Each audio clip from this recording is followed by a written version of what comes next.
Good morning slash day slash evening, whenever you watch this. Today's topic is arc length. So this video, I'm going to be running through the notes really quickly, and I'm actually going to make a second video that goes over just the basic concept for everyone. So first, let's go over the notes. That way you have an understanding of everything that's on there. So the first part here is just reminding us about circumference. Not that I think you guys struggled with that too hard based on the quiz scores, but the circumference of a circle is the distance all the way around it. So if I start here and I trace all the way around to here, how long is that? Is what the circumference is measuring. And we have those two formulas, one if we're given diameter and one if we're given radius. So if we want to find the circumference of this circle, I'm going to take a look at it and see I'm given the radius length that goes from the center to the edge. That's a radius. So boom, 5 inches is my radius. That means out of the two possible formulas, I'm going to go with this one. That one's the easiest for here because I'm already given the radius. So I'm going to use 2 pi times the radius. Well, if I plug in 5 for my radius, boom. 2 times 5, I can do that. That's not so bad. And then here, we just have to decide what we're going to use for pi. This particular one, I'm going to use 3.14 for each instance of pi. So 10 times 3.14 is going to equal 31.4 inches. So that's the distance all the way around the circle. But what if I don't need to know all of it? I only need to know a portion or a piece of the circumference of a circle. Maybe I have myself the coolest semicircle hot tub ever, but I need to know the length around it so I can make a fence around it so my dog doesn't jump in it all the time. I don't need to know the entire circumference of a circle. I only need to know half of a circle. You know, if I'm rolling out some fondant to put on 1/3 of my cake because I'm making a really cool design on my cake, I don't need to know the entire circumference of the circular cake. I just need to know a portion or a piece. And that's where we use arc length. So we have a formula for arc length. It says in a circle, the ratio of the length of a given arc to the circumference is equal to the ratio of the measure of the arc to 360. They give us this wonderful little formula. The length of arc AB is equal to the measure of arc AB, so that would be in degrees, over the total circle 360, and you multiply that by circumference. And of course, circumference is either 2 pi r or pi diameter. So you kind of have a formula within a formula here. And this formula is super great, nothing wrong with it at all, but I find a lot of you guys like proportions. So I actually like to use proportions for here, because if we notice, this says it's a ratio equal to a ratio. If you have two ratios or fractions that are equal, you're looking at a proportion. So this is a proportional relationship that we have here. If I'm looking at, 90 degrees out of the total 360, well, that would be equal to however much 90 degrees of that circle is in length over the total circumference. So we can actually write a proportion for this. The degree of the arc over 360 equals the arc length over the total circumference. And the proportion can be used in place of the formula at any point. And it has a lot more flexibility, I find, at least personally. If these are equivalent. If I were to divide both sides by the length of the arc, if I would divide by the circumference, it's my bad, I would end up with the same thing. Arc length over circumference equals degree of arc over degree of circle. So I'd end up with the exact same thing, but I find that a lot of us are more familiar with proportions, so they're easier to work with than an unfamiliar formula. Regardless, I'll show you both ways to work it out. So first, let's try the formula. Here they want us to find the length of GH. So I always like to trace and make sure I'm looking at the correct arc, because if they ask for like GJH or something, I'm just making up a point there, obviously, then I would need to go the other way around, and that would change my problem. But here I'm going the minor arc GH with a degree measure of 98, because remember, the degree of the central angle is equal to the degree of the arc. So 98 here, 98 there, boom.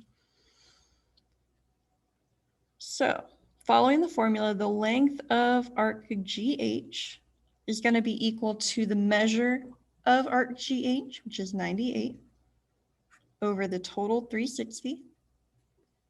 I don't know why I keep putting equals there. And that's times the circumference. But they don't give that to me. I don't have a number I can just write in there. I actually have to figure it out. So in this case, circumference, I would have to either do pi diameter or 2 pi r. Here they give me the radius. So I'm going to do 2 pi r. So 2 pi times 7 for the radius. Now that I have all of this, I can actually find out what my circumference is. So 2 times 3.14 times 7. I get 98 over 360 times 43.96. And then, of course, I can do my final step by multiplying by 98 divided by 360 and getting an arc length of 11.97 feet. Now, I can use my brain, just my common sense, to try and figure out, does this answer make any sense? And for me, 90 degrees is a quarter of a circle. So this is a little more than a quarter of a circle. If my total circumference is 43, about 44, does 12 make sense as a quarter of that? Well, 48 would be 4 times 12. So yeah, this makes sense as a little bit more than a quarter of a circle for this particular circle. So kind of use your common sense. See, does this make sense if the circumference is 44 about? Does this make sense for this portion of the circle? Obviously, if I ended up with like 42, I would be a little bit concerned. And if I ended up with 2 feet, I would also be pretty concerned.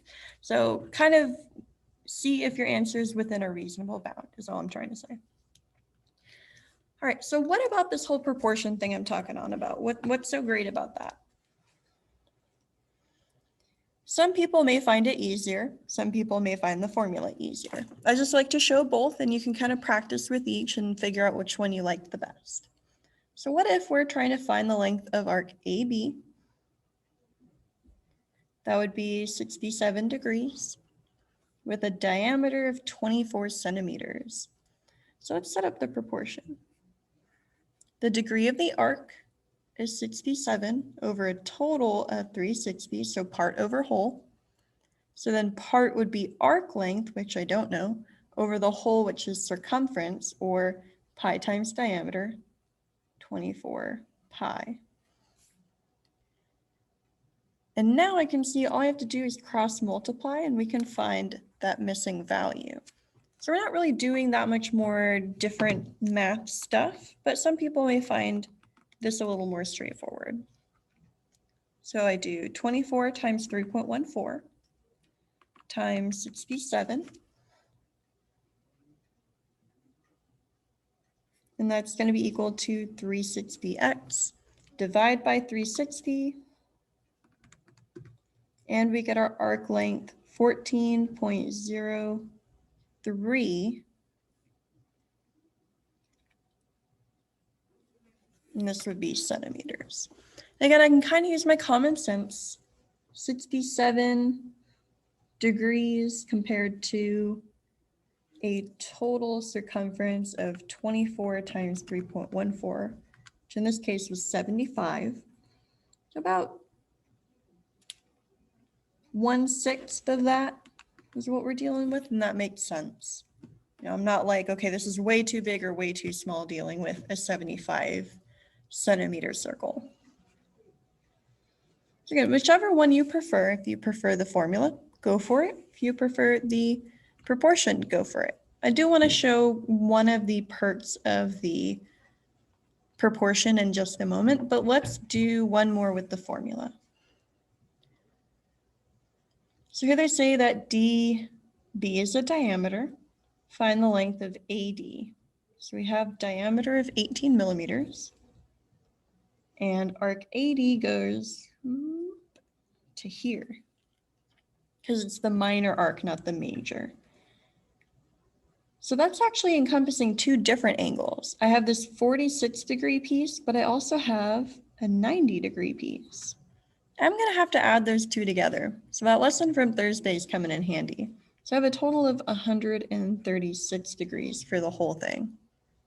So that means when I set up my formula, it's not going to be 46 over 360 or 90. I need both for 136 degrees over 360. And of course, I have to multiply that by circumference, which in this case would be pi diameter, or 18 pi.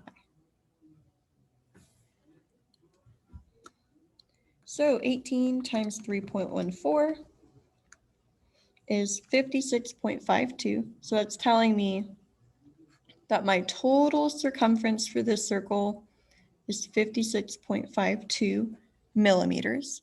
And I want to know, what is this portion of it? 136 out of 360, just that one piece of it. So I take that total circumference and I multiply it by the fraction. And I get 21.35. So this is a little bit less than half. And this number is a little bit less than half of this one. So I'm feeling pretty good about my numbers here. Nothing is raising any red flags. Now let's take a look at the benefit of the proportion. So in this case, they're asking us to find the circumference, not the arc length. They already gave that to us. We have the length of the arc right there. It's 24 meters. So what I like about the proportion is it makes working backwards super straightforward, because in a proportion, it doesn't matter where your unknown is. You could have the x here, here, here, or here. It solves the same way regardless.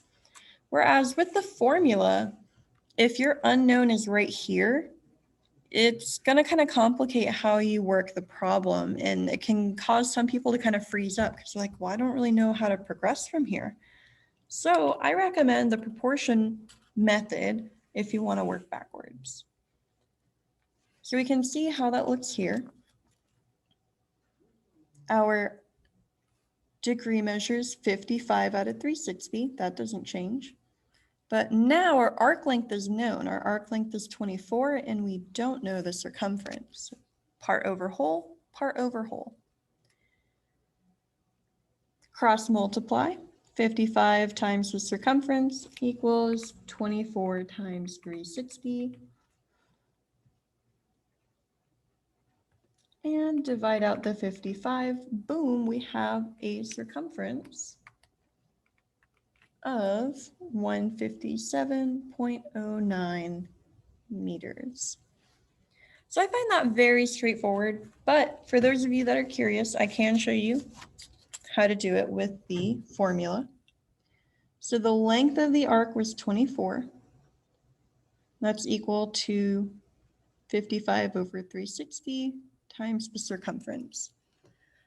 So here we're going to need to get rid of the fraction, and there's two ways. You can multiply by the reciprocal, or you can do it piece by piece. But I'm going to do the reciprocal. That'll cancel out, and again, I have to do the same over there. Didn't leave a lot of room, but 360 over 55 times 24 will give you the same answer of 157. But of course, that requires you to know you have to multiply by the reciprocal, or at least multiply by 360 and divide by 55 afterwards. I just prefer, the simplicity of a proportion. Okay, so that was my quick run through of the notes. If you're still a little confused, you might want to watch my follow-up video, which I'm just going to go over the 2 basic concepts again.